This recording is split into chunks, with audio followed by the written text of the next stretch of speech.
ఏపీలో జగన్మోహన్ రెడ్డి పాలన పిచ్చోడి చేతిలో రాయిలా మారింది. రాష్ట్రానికి రాజధాని విషయంలో పూటకో మాట రోజుకొక విన్యాసంలా తయారైంది. 2014 ఎన్నికల ముందు 50,000 ఎకరాలతో ఒక మహానగరం నిర్మించేలా రాజధాని ప్రాంతం ఉండాలని జగన్మోహన్ రెడ్డి చెప్పారు. మహానగరం నిర్మాణం కాకపోతే రాష్ట్రంలోని యువత ఉద్యోగాల కోసం ఇతర రాష్ట్రాలకు తరలిపోయే ప్రమాదం ఉందన్నారు. 2014 ఎన్నికలలో టీడీపీ గెలుపొందిన తర్వాత 35,000 ఎకరాలతో మహానగరం నిర్మాణానికి వీలుగా అమరావతి రాజధానిగా నిర్ణయించారు. అమరావతి రాజధాని ఏర్పాట్లు శాసనసభలో పెట్టిన తీర్మానానికి జగన్మోహన్ రెడ్డి పార్టీ అంగీకరించింది.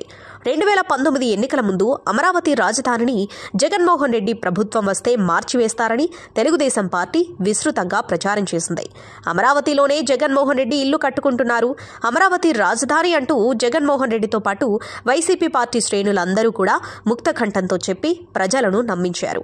2019లో జగన్మోహన్ రెడ్డి ప్రభుత్వం ఏర్పడిన కొద్ది నెలల్లోనే పాలనా వికేంద్రీకరణ పేరుతో 3 రాజధానులు ఏర్పాటు ప్రయత్నాలు ప్రారంభించారు.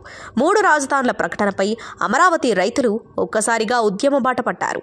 నాటి నుండి నేటి వరకు రైతులు ప్రభుత్వంతో చేసుకున్న ఒప్పందాలను అమలు చేయాలంటూ కోర్టులను ఆశ్రయించి పోరాటం చేస్తున్నారు. 3 రాజధానుల ప్రకటనతో అమరావతిని విధ్వంసం చేయడమే కాకుండా ఎగ్జిక్యూటివ్ క్యాపిటల్ అని ప్రకటించిన విశాఖలో భూదోపిడి తప్ప జగన్ ప్రభుత్వం చేసిందేమీ లేదు. కర్నూలు న్యాయ రాజధాని అంటూ రాయలసీమ ప్రజలను కూడా జగన్మోహన్ రెడ్డి మభ్యపెట్టారు. కోర్టులో జగన్మోహన్ రెడ్డి దోషిగా నిలబడే పరిస్థితి ఏర్పడినప్పుడు 3 రాజధానుల బిల్లును ఉపసంహరించుకుంటున్నట్లుగా కోర్టుకు అఫిడవిట్ సమర్పించారు. 2 నెలల్లో ఎన్నికలు సమీపిస్తున్న తరుణంలో హైదరాబాద్ను ఉమ్మడి రాజధానిగా కొనసాగించాలన్నది వైసీపీ పార్టీ అభిప్రాయంగా చెబుతున్నారు.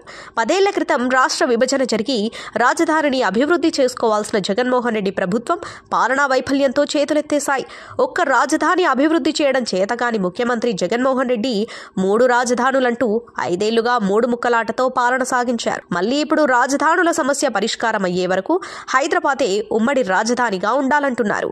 విడాకులిచ్చిన భార్యను మళ్లీ పెళ్లయ్యే వరకు విడాకులిచ్చిన భార్యనే తన వద్ద ఉండాలన్నట్లుగా ఉంది జగన్మోహన్ రెడ్డి వ్యవహార శైలి. జగన్మోహన్ రెడ్డి అభివృద్ధి చేతకాక రాజధాని నిర్మాణం చేపట్టలేక రాష్ట్రాన్ని అస్తవ్యస్తం చేశారు. అస్తవ్యస్త పాలనతో విసిగిపోయిన రాష్ట్ర ప్రజలను హైదరాబాద్ రాజధాని భ్రమలతో మోసగించడానికి జగన్మోహన్ రెడ్డి మరొక ప్రయత్నం మొదలుపెట్టారు.